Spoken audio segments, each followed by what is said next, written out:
वहीं अखिलेश यादव का 1 दिसंबर से बुंदेलखंड दौरा हो रहा है और ऐसे में 1 दिसंबर को विजय रथ लेकर के अखिलेश यादव बांदा से महोबा विजय रथ लेकर के जाएंगे। अखिलेश 2 दिसंबर को ललितपुर में जनसभा को संबोधित भी करेंगे। वहीं 3 दिसंबर को विजय रथ लेकर के झांसी जाएंगे अखिलेश यादव और रास्ते में जगह जगह कार्यकर्ताओं से भी मिलेंगे अखिलेश।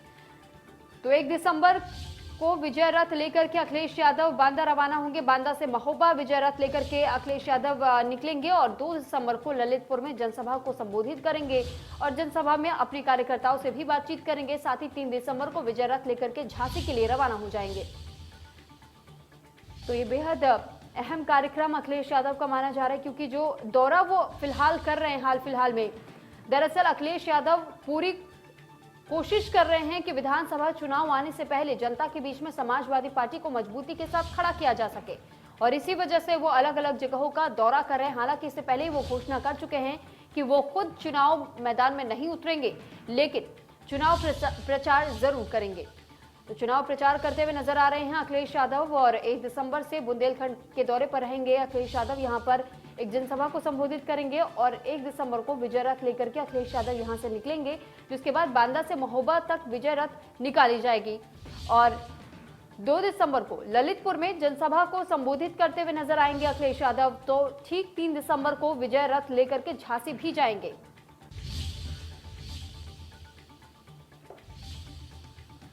और इस पर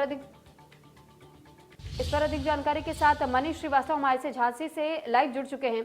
मनीष, जानकारी चाहेंगे आपसे कि जिस तरीके से अखिलेश यादव के लेकर के ये जो दौरे बताए जा रहे हैं, उनके अलग अलग 3 दिनों में ये दौरे होंगे, इन दौरों को लेकर के क्या कुछ जानकारी है, किस तरीके की जा रही है? जो अखिलेश यादव है वह बांदा में पहुंचेंगे 1 तारीख को 1 दिसंबर को और 3 दिन का ये पूरा प्रोग्राम है उनका और दौरा है और इस पूरे दौरे को चुनावी दौरा भी देखा जा रहा है और इन 3 जिलों में सबसे पहले बांदा में पहुंचकर 1 दिन गुजारेंगे और वहां पर तमाम जो जनसभाएं हैं उनको करेंगे, संबोधित करेंगे। साथ साथ छोटी छोटी जो जनसभाएं रखी गई हैं, साथ ही साथ लोगों से जनसंपर्क भी करेंगे, शहर के अंदर भी घूमेंगे, ग्रामीण इलाकों में भी जाएंगे। साथ ही साथ इसके बाद महोबा में दूसरे दिन जो है 2 तारीख को महोबा के लिए पहुंचेंगे और 3 तारीख में महोबा, 2 तारीख में महोबा और ललितपुर रहेगा और 3 तारीख में झांसी आ जाएंगे। इसी तरीके से इनका हर जगह जो प्रोग्राम है अखिलेश यादव को तमाम छोटी छोटी जनसभाओं को संबोधित करेंगे, साथ ही साथ लोगों के साथ जनसंपर्क करेंगे, कार्यकर्ताओं से मिलेंगे। कहीं ना कहीं पूरा जो विधानसभा चुनाव है उसकी तैयारी को लेकर ये पूरा दौरा करने जा रहे हैं। जी ठीक, आप हमारे साथ बने रहिएगा मनीष। हमारे साथ आमिर हुसैन भी जुड़ चुके हैं बांदा से लाइव। आमिर, आपसे जानकारी चाहेंगे कि बांदा का सबसे पहला दौरा करेंगे जब अखिलेश यादव, तो ऐसे में बांदा वासियों में किस तरीके की खुशी देखने को मिल रही है? क्या समर्थकों की संख्या समाजवादी पार्टी के इस रथ यात्रा के लिए सबसे अधिक मायने में देखी जा रही है, महत्वपूर्ण मानी जा रही है? और इस बार किस एजेंडे पर खासतौर पर फोकस समाजवादी पार्टी का रहने वाला है? मैं बता दूं आपको, देखिए बुंदेलखंड का दौरा अखिलेश यादव को शुरू हो रहा है और 1 दिसंबर से और इसकी शुरुआत बांदा से ही हो रही है। बांदा में लगभग सुबह 11:30 बजे जो है वो अखिलेश यादव बांदा पहुंचेंगे और बांदा पहुंचने के बाद सीधे जैसी गांव जाएंगे जहाँ उनकी जनसभा है। जनसभा को संबोधित करने के बाद बांदा से महोबा तक जो है उनकी रथ यात्रा जाएगी। रथ यात्रा को जगह जगह जहाँ कहीं समर्थक मिलते हैं बात कर लो बांदा की, तो बांदा में एक बड़ा जन सैलाब बढ़ने वाला है, क्योंकि अभी से खाली तैयारी शुरू हुई है। लोगों में काफी चर्चा का विषय है कि अखिलेश भैया आ रहे हैं बांदा, ये एक चर्चा का विषय है। तो बांदा की जनसभा के बाद सीधे महोबा निकलेंगे, महोबा यात्रा पर जाएंगे। तो बांदा से महोबा तक जितनी भी जगहों पर उनका स्वागत होना है, वेलकम होना है, वहां पर कहीं ना कहीं उनकी रथ यात्रा में एक न कहीं भाषण होगा और लोगों को समाजवादी पार्टी जोड़ने की कोशिश करे। हालांकि अपने साथ बोल चुके हैं कि वो चुनाव नहीं लड़ेंगे, लेकिन वो पूरी तैयारी कर रहे हैं कि बुंदेलखंड में ज्यादा सीटें हासिल कर सके। मैं बता दूं आपको, इससे पहले चुनाव हुआ तो चुनाव में भाजपा ने बुंदेलखंड की सारी सीटें अपने कब्जे में कर ली थी, लेकिन इस बार अपने कोशिश होगी कि बुंदेलखंड की सारी सीटों को अपने कब्जे में करने की कोशिश, इसीलिए बांदा से लेकर के रैली तक का जो है ये पूरा जो है रथ यात्रा निकाली जा रही है। बांदा में सुबह पहुंचने के बाद जब वो वहां जाएंगे महोबा से, फिर नेक्स्ट डे उनका जो है वो ललितपुर दौरा है और ललितपुर बाद से झांसी जाएंगे। ठीक, लेकिन आमिर, ये भी कहा जाता है समाजवादी पार्टी युवाओं की पार्टी कही जाती है, युवाओं पर खास फोकस रहता है। विधानसभा चुनाव आने में अब महज 2 महीने का समय रह चुका है। ऐसे में किस तरीके की तैयारी समाजवादी पार्टी कर रही है ताकि तमाम विपक्षी पार्टियों को कांटे की टक्कर दे सके?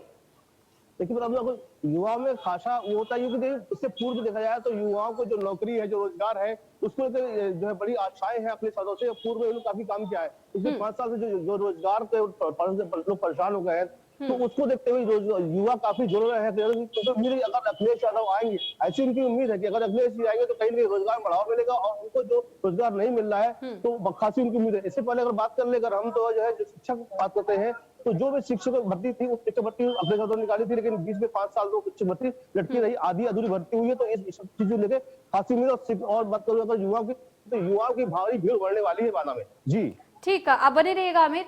मनीष भी हमारे साथ लगातार बने हुए। मनीष, खास तौर पर जब बात आती है बेरोजगारी की और जिस तरीके से युवाओं को प्रभावित करने की, तो समाजवादी पार्टी का चेहरा सबसे पहले नजर आता है, क्योंकि युवाओं के बीच में एक अलग तरीके का उत्साह देखने को मिलता है समाजवादी पार्टी को लेकर के। अब ऐसे में युवाओं को साधने की कोशिश तो एक और अखिलेश यादव कर ही रहे, लेकिन जब दूसरी तरफ ये बात की जाती है कि सामने आने वाले समय में विधानसभा चुनाव है, ऐसे में पार्टियों को टक्कर देने की कोशिश क्या रथ यात्रा के माध्यम से पूरी तरीके से सफल साबित होगी?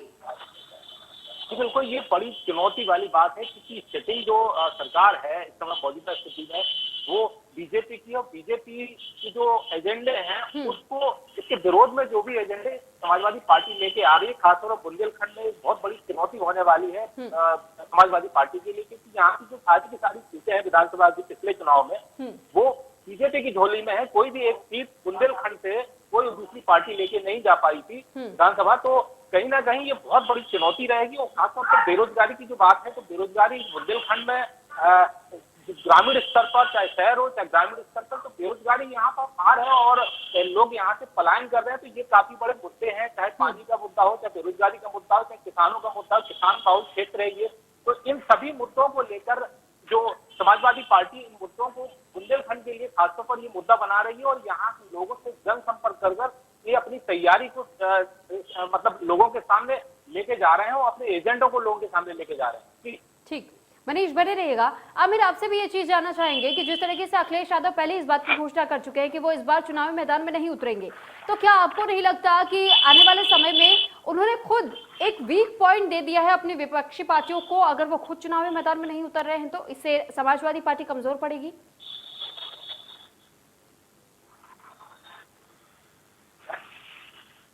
लेकिन जहां तक जो सूत्र बात सामने आ रही है, अखिलेश यादव कहना ये है कि देखिए हमें पूरे प्रदेश में लड़ना है। तो वो उनका जो बात है कि पूरे प्रदेश में लड़ना चाहते हैं और अपने एक कैंडिडेट जाना चाहते हैं, इसलिए फोकस वो सभी कैंडिडेट बायो कर रहे हैं।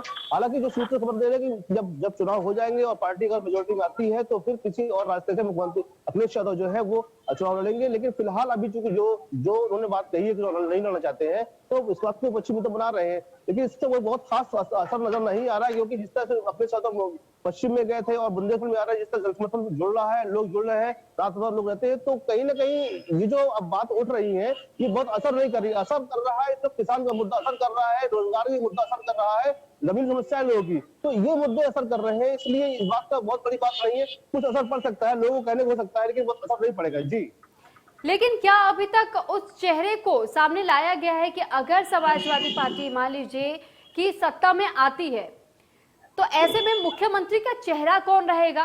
किस चेहरे पर सबसे ज्यादा फोकस किया जा रहा है? आमिर, देखिए एक बात बताऊं आपको कि रही मुख्यमंत्री चेहरे की बात है, तो अगर वर्तमान सरकार में बात कर ले तो मुख्यमंत्री मोस्टली जो है चुनाव लड़ते नहीं है। कई बार ऐसा होता है मुख्यमंत्री जो है विधानसभा से विधान परिषद से जाते हैं, तो वो रास्ते होते हैं। अब जाहिर सी बात है अखिलेश यादव अगर पार्टी के लिए काम कर रहे हैं और चेहरा वही है, मुखिया वही है, वो अलग बात, चुनाव नहीं लड़ रहे हैं, लेकिन वो मुखिया वही है और इस वक्त उनसे बड़ा कोई चेहरा भी नहीं है। और अगर ये पार्टी सत्ता में आती है तो निश्चित रूप से अखिलेश यादव, ये मानना अखिलेश यादव ही है जो मुख्यमंत्री चेहरा होंगे। ये अलग बात है कि अभी वो अपने चेहरे को सामने नहीं ला रहे हैं, लेकिन इसके अलावा कोई चेहरा भी तो नहीं है बात। जी ठीक है। मनीष, आपसे भी पूछना चाहूंगी कि जिस तरीके से अभी हमने चेहरे को लेकर के बातचीत की और उसके बाद से ये कहा जा रहा था कि अखिलेश यादव अगर चुनाव लड़ते हैं तो हो सकता है कि समाजवादी पार्टी को भारी बहुमत मिल सके, लेकिन समाजवादी पार्टी की तरफ से उन्होंने अपने कदम पीछे खींच लिए कि वो चुनाव नहीं लड़ेंगे, लेकिन उनके पास कोई मुख्यमंत्री का चेहरा भी नहीं है। ऐसे में जनता का भरोसा क्या समाजवादी पार्टी पर अभी उतना ही दिखाई दे रहा है धरातल पर,